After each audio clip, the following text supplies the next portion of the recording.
Hi, everybody. Thanks for joining me today. My name is Todd Menard, and today we're going over the Greater Phoenix metropolitan area and suburb real estate market statistics for the week ending November 13th and also October 2025 month end. Let's get right into our numbers. This past week, 77 days closed on market, a 5.73 month supply. Absorption rate was at 17.45. Average list price this past week, $755,024. Average sale price this past week, $626,347. And our list price to sale price retention came in at 97.42. Looking at active inventory, declined just a little bit to 26,017 units. Pending is at 4,066 and closed units at 1,816 month to date November. New listings taken this past week were 2,089. That's a 5.2% increase week over week. Days on market for active is currently at 92 and for closed at 77. Looking in the lower left-hand side where we get to see the price range of properties that are closed for the month of October, you'll see each and every price range, including the number of units that closed, the days on market for the average days on market for those properties in that price range, the percent of the total closed inventory, and also the last column is any percentage change up and or down, of course, down represented by a red color. So we'll look at the total inventory right now, 0 to 600,000 in the armless MLS for 0 to $600,000 homes is representing 72.16% of the entire MLS inventory. Homes listed at $600 to $1 million are 18.53% of the total inventory, and homes in excess of $1 million is at 9.31%. Taking a look at the spreadsheet where everybody gets to be the expert. Why? Well, we get week over week columns. We have the same period, same week last year, same week the year before. And when we're done coming down this column, we'll go over and we'll compare October 2025 to October 24 and also take a look as month over month. So 2,089 listings taken this past week. Above 2,000 is okay. That's kind of like our low end is 2,000. 2,400 basically means, if you look over here in the rules of thumb category, 2,400 basically means we're replenishing the inventory we're taking away. So we always like it to be as close to 2,400 as we possibly can. But this is the 5-year statistical average, I should also mention.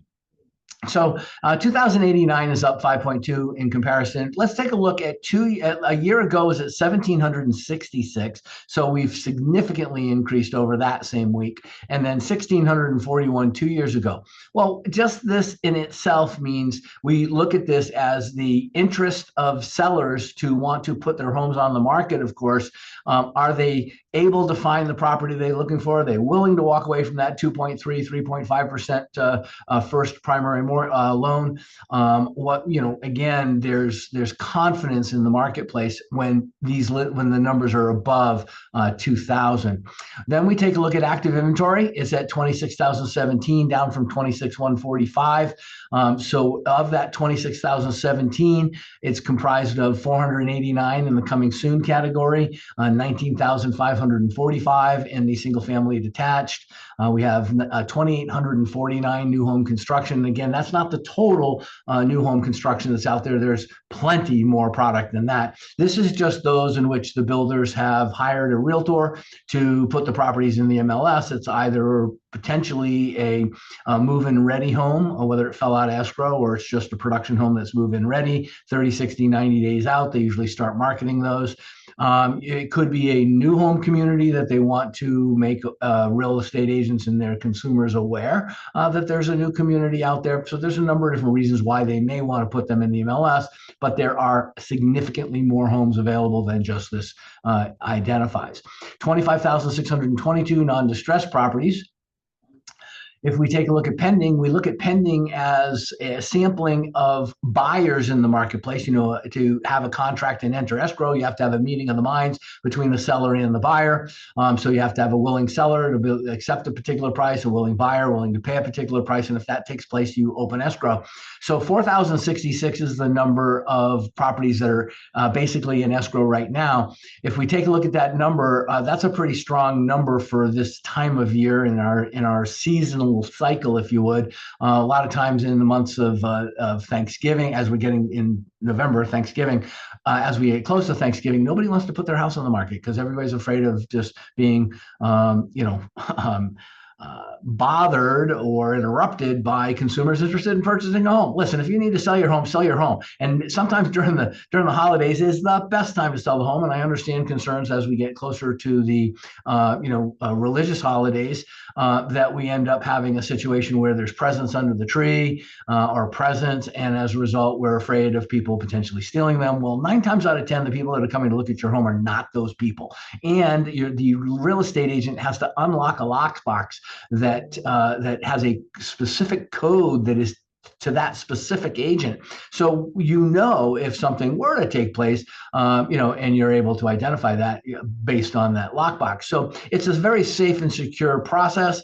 But again, I'm not saying things can't happen. I'm just saying if you need to sell, a lot of times over the holiday turns out to be a very good market because there's so many other people who are trying to sell that have taken it off the market for the holiday. So think about that. But in this particular case, we're talking about pending.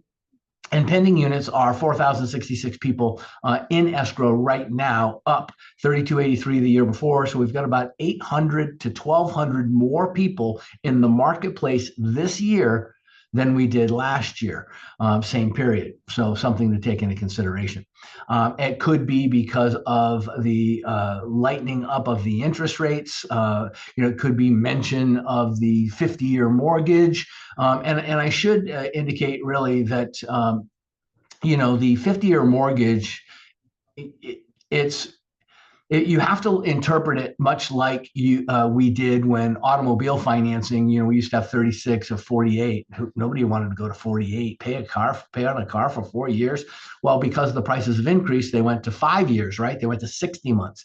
And now, if you're buying luxury vehicles, you're buying 70,000, 80,000 plus car. They're now at 72 months.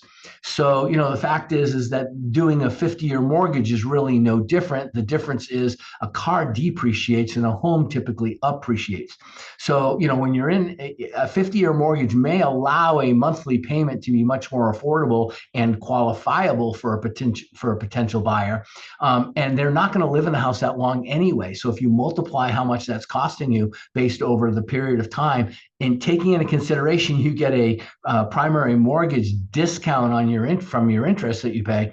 It's really not that much. It's actually less expensive than it would be to buy a 30-year home and not own it, but sell it again, or own it, but sell it again, within 5 to 7 years, 10 years, before, if you were to sell it within that period of time, multiply out your payments, it's much more affordable actually. And it might help people in that situation. Doesn't mean you're going to pay it off. Doesn't mean you're going to live in the house for 20 or 30 years. Obviously, if you intend to live in a house for 20 or 30 years, get a 20 or 30-year mortgage, and then make payments ahead of time. But if you're going to be moving in 5 to 7 years, and you can get a 50-year mortgage to help reduce the expense, do that. The property is going to appreciate on average anyway, 4 to 4.5%. So, and you're appreciating at the full value, not at your cash on cash return. So housing is still one of the number one investment asset classes. So take that into consideration. 1,816 closings month to date of October, not a big time, too early to tell. Looking at months supply, we're at a 5.73 month supply, up from 4.23. 5.7, remember, a buyer's market is 6 months and up, a seller's market is 4 months and less. So we're in that 4 to 6 transition period. This number fluctuates up to 4.2 or up to 5.75, potentially down to 4.25, maybe 3.8. And so when you're seeing that happen, that's a neutral market. That is a transition market. It could be up or down, but it's not a buyer's market and it's not a seller's market. So to the victor of the best way to present package the buyer and present the home, to the victor will go the spoils, the better part, the person that'll make out better than the other. Looking at average median sale price down here at the bottom, $459,995. We're at $449, so it's up 10,000. Remember, this number is indicative of only those properties that closed in the last week reporting period. These are not monthly numbers. Monthly numbers I'm going to talk about in just a second over here. 77 days on market for sold, and our list price to sale price retention, meaning the amount of money that the seller is keeping from their list price, right now is 97.42%. The average negotiation being about 2.6%. Last week it was about the same. We look at last year, about 0.5%. Sellers are giving up about 0.5% more, same year over year, looking at the same week reporting period. 97.97, which is above the 97.8 rule of thumb. The sellers in 2023 were getting more money for their home than on average. So the average over the last 5 years has been approximately 97.8%. So important to know as we're negotiating, working on behalf of buyers or sellers. If you're taking a look at month end, here's what happened. We took 10,112 listings in the month of October versus 9,550 the year before. As we said over here, we have 18.29% more inventory, right, or excuse me, 17.92% more inventory right now than we had last year, the same period. So that's shrunk because, again, there's been fewer people buying homes, fewer people putting their homes on the market, but now it's starting to pick up again. We're kind of seeing that summer months hit in the month of early October. But again, that's a good sign, up from 9,281 the prior month. Looking at inventory, it came in at 27,781 on average properties available for the month of October. That was up 17.1% year over year. So again, 17% more inventory than we had the year before. And it's a 3.5% increase over last month. So again, we had 3.5% more product added to inventory than we did before. Arizona doesn't have an inventory issue. Arizona, basically, if we had the number of buyers in the marketplace of about 5,500 that we typically should have, or in a balanced market, then what we would be seeing is our inventory deplete much more quickly. I'm not saying there'd be more people putting their homes on the market. There certainly would just be more buyers in the marketplace competing for the homes that are on the market. Maybe with this 50-year mortgage, we'll see how that pans out. But as of right now, we're in a neutral market. So let's keep going and see what the numbers are. So 4,880 is the average number of properties under escrow at any one time last month. As you can see, 4,066 is a little bit short of that number. 5,725 the year before. So we had about last month, we would internalize this and say we had about 900 fewer people in the marketplace than we did last year, same period. Could be holidays, could be a lot of things. Mostly it's probably interest though. 6,199 closed units for the month of October 2025 versus 5,963. This is becoming a trend. So the first 7 months of the year, we were negative, and now since then we've been green. So that means we've been closing more properties in September and October than we did the same period last year. And again, this is because that April to August market didn't happen this year. We didn't get that big boom in the summer market, but we did see the big boom begin in August. And so, again, it started a little bit late, and that's exactly what Lawrence Yun, the chief economist at NAR, said. Nobu over at Zillow said a similar thing. So, again, we're just seeing this. It's a little less. Last month was 12% increase. This month we're at 4.1% higher than the year before. But it's a good sign. It is a very, very good sign. So we'll have to see exactly what's taking place. I did want to bring up, the short sale distressed market, lender owned, as long as it stays under, 1.5%, from that perspective, then it's normal. A 7% default rate is just normal, which shows up as about a 1.5% of available resale inventory. So when we look at this and we come down, it doesn't mean people aren't hurt or harmed or more people than this shows. But if you've got 200 and 145, so a total of 350, 380, almost 400 listings in the marketplace, that's representative of that 1.5%. This is all you're closing.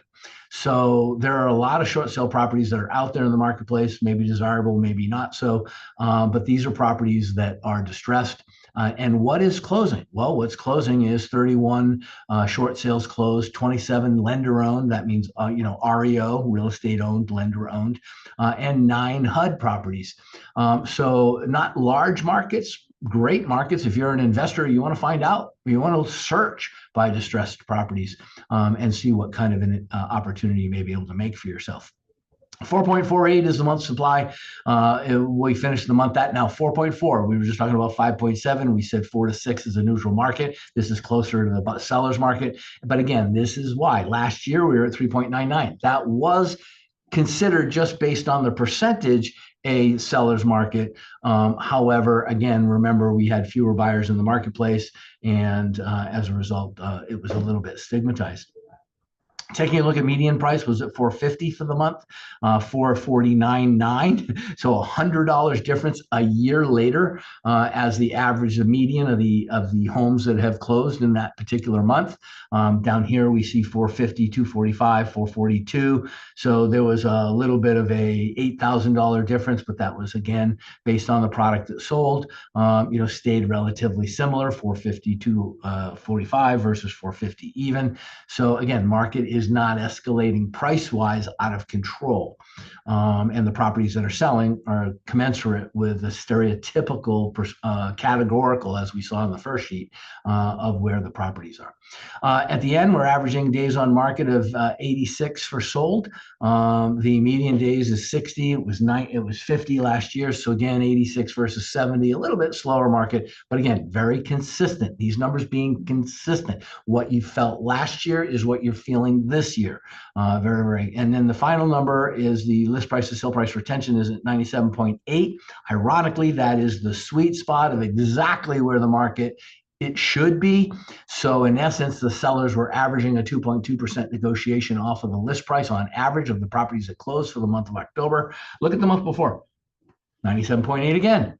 So when you see 97.8, you see we're bringing in more than 2,000. I mean, divide 10,200 by 4 weeks, you're going to get, close to 2,400, 2,500. And so what we're seeing is a stable, balanced market right now.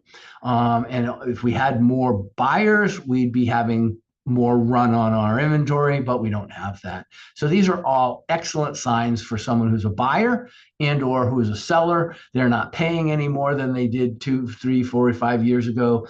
Realistically, home prices have gone up, of course, but the percentage transaction when you're looking at it as a transparency is the same. Final numbers here are year-over-year historical comparison just to see where we are year to date. We've closed 63,970 units so far in the month of year 2025 in comparison to 62,232 same period in 2024. So it's up 2.79%. We have 2.79 more closings than we had last year. 5.75% increase in price of those properties that closed. The median price has only gone up. We just talked about that, 1.12%. Again, way under 4. So we're seeing that here. That prices are not going up out of control. 2.87 is the increase in the average sale price. Days on market is about 675 versus 64, so a little bit slower market. Sale price, list price retention, as we talk about, sellers giving up the difference, so about another half, just short of a half, a third of a percent. 97.3 versus 97.8 being the sweet spot, so the sellers on average are giving up about 2.5% of the price that they list the home for at the time they accept the offer. Again, the original list price might be a little different. Inventory's up, and average pending is sitting at about 12% more than the year before. And this is how we look at these numbers for that. I'm not going to take a lot of time going through all these numbers, but I will tell you, if you're interested in all the categories that I talk about on that other spreadsheet, this shows you all the way back a 5-year history for you. So if you're concerned about maybe what you hear, that's not what Todd says is not what I hear happening in the marketplace. That's because what you hear happening in the marketplace, it's not that it's not accurate, it's just not the greater Phoenix metropolitan real estate market. It is national numbers, maybe it's Southwest numbers, but it's not your marketplace. These are your marketplace. Also, it's most important to realize these aren't, my numbers aren't the golden rule. My numbers track the same set of data historically since 1998. I've been tracking this, but I will tell you this. your numbers that you pull for the community in which you're selling or buying a home in, or helping someone, representing someone buying or selling a home, those are the most important numbers. And if you're having a problem understanding how to get those numbers, there's two simple reports I'd be happy to share with you that can give you insight onto what you need to know in your market. So these are the numbers. I appreciate you guys hanging in there, and we'll see you next week when we do the first week, or actually the third week. Can you imagine that? In November.